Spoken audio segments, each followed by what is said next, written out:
Our presenter today is very familiar to Global Sisters Report readers. Sister Nancy Sylvester, an Immaculate Heart of Mary sister from Monroe, Michigan, has been writing a monthly column for us since we began in 2014, and she remains one of our most popular columnists. When you read Contemplate This, you realize that Sister Nancy lives out her spirituality totally integrated with her life. She's been an educator. She was head of Network, which is a national Catholic social justice lobby, an elected leader of her own congregation, served as president of the Leadership Conference of Women Religious, and is founder of the Institute for Communal Contemplation and Dialogue. Yet with all of that activity, and she's always very busy, you get a sense of someone who's quite busy and quite active, but focuses and is passionate about the power and the importance of contemplation. So to begin, I'm going to ask a simple question, Sister Nancy, which is, what drew you to contemplation, to this form of prayer? Oh, thank you, Gail. And really, first, let me just thank you for this invitation to address so many friends of Global Sisters Report and National Catholic Reporter. You know, it's funny, every time I sit to write this column every month, I sort of try to imagine who might be reading it. And today, it is such a thrill to take a look at some of the faces, and I suspect some of you do read the column. So I now will have my audience and my readership right in front of me. So I just want to thank you for that. So back to your question, what drew me to contemplation? Well, actually it's a life journey, so it's a long story. All my experiences brought me to embrace contemplation as central to my life. So I'm really glad we had the questions beforehand, because it really could take up the whole hour and more. So this way I'm able to just focus on some of the things that I think were essential in my life journey. And when I share this, I really want you to be thinking about your own. You don't have to listen to everything I say. Hopefully what will happen is something will resonate with you, and you'll begin to say, aha, that's similar to my journey. Or, you know what? Just now I'm feeling this. And so see what is drawing you to contemplation. So I'll share mine, and hopefully you'll be starting to connect with your own. Well, my way of praying that sustained me very fine when I was growing up. I grew up as a Catholic Chicago girl in the 1950s, 60s. And it was a very traditional time. In fact, I always say I was a very pious child. But I loved the prayers.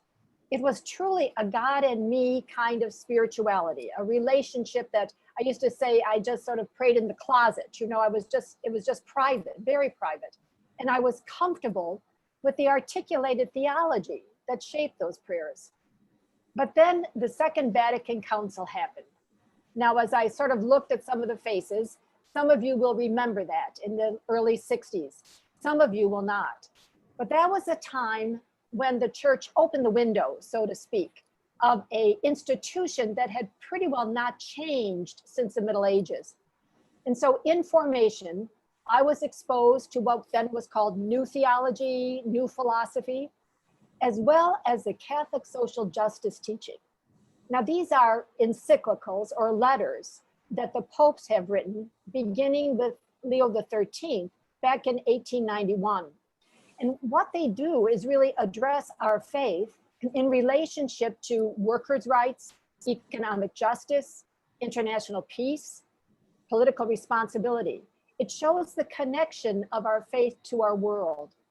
And so what started to happen in me was a shift. It went from a God and me piety to a God and me and the world kind of spirituality. And as this awareness took hold, I became involved with the anti-war movement as I was finishing my undergraduate degree in St. Louis. Also, I got involved with the feminist movement and civil rights. So in addition to taking part of demonstrations and strikes, and then 15 years in Washington, D.C.